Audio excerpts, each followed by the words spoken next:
finance fight reignited. The campaigns are settled. Now Montana lawmakers offer their 2 cents on who should be able to put big money behind elections. Good Tuesday afternoon, and thanks for choosing KRTV. We begin with the latest round of wintry weather. It was slow going on the roads this morning thanks to near out conditions. Snow started around 6 a.m. and piled quickly. Strong winds helped blow that around, limited business in the county. Snow has stopped. Now there's more away in Mike's forecast. We already have another freeze in effect for the next round of, but live storm here across the area. The snow has in now, but it's a the next round of snow. Here's that advisory. It includes all this town from 4 through 5 a.m. on Thursday, and we'll be seeing more several inches of snow. Here are the snowfall totals from today's snow at Great Falls International. We picked up 5 inches of fresh powder, 4 inches near Highwood and Belt, and also up in Sand Coulee recorded 3.5 inches of snow. I'll take hour by hour with our True forecast. Look at the timing of this next round of snow. Snow totals you can expect coming up in Storm Tracker weather. All right, thanks, Mike. A negligent homicide charge has been filed in the 2010 death of Malta teenager Logan Wilson. The 16-year-old was shot while hunting with Emmett Boschee and Jessen LaFond. The new charge was filed against Boschee in Phillips County Youth Court.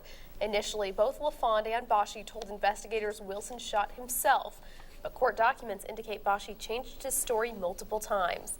He later admitted the bullet came from his gun, but claimed the rifle discharged after a fall. According to a statement from LaFond's mother, Boschee could not have fallen because her son saw him standing upright immediately after the shot was fired.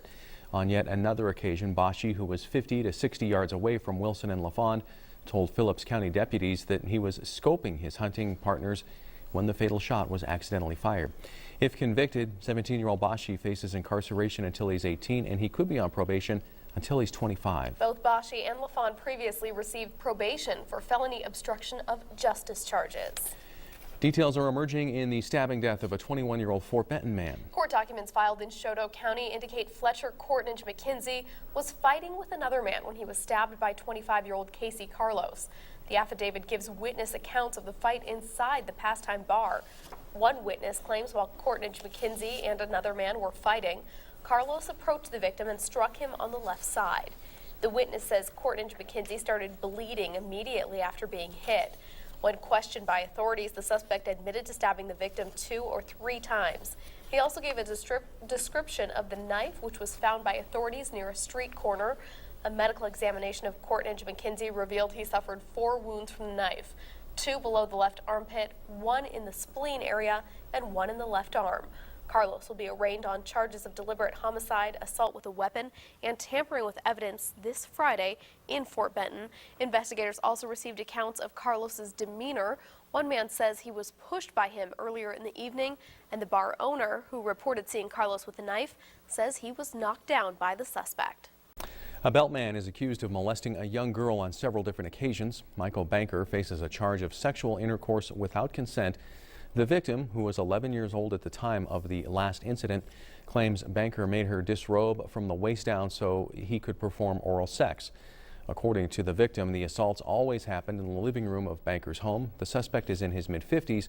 He faces up to 100 years in prison. A trial is underway in the rape case against Great Falls resident Greg ZIndell. The alleged incident took place the night of September 9th, 2011.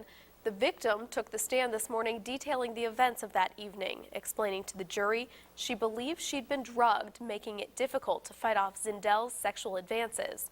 Various witnesses, including ZIndell's brother and a nurse who performed the rape examination, were called to testify.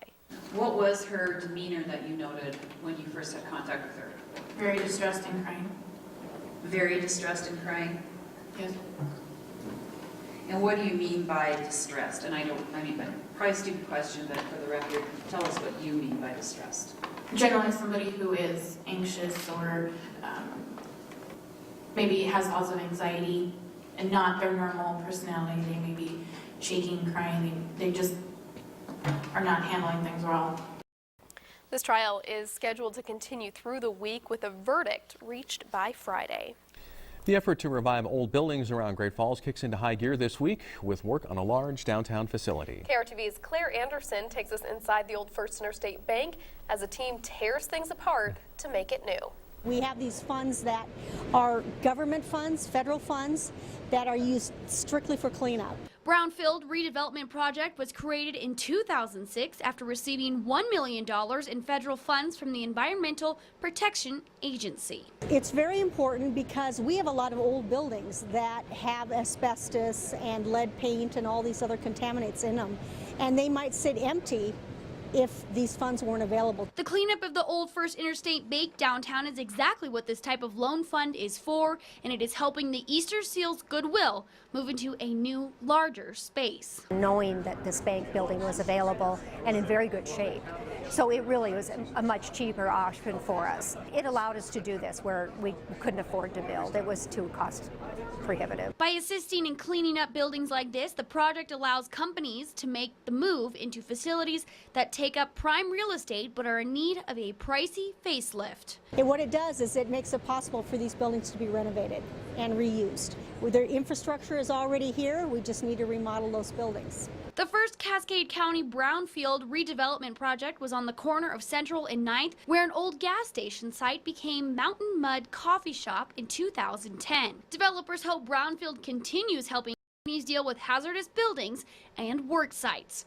Basically, it takes risky projects that might not happen because of possible contamination or actual contamination. Financial institutions might not be comfortable with loaning for cleanup. This program comes along and basically provides funds to do this cleanup. In Great Falls, Claire Anderson, MTN News. Still to come at 5.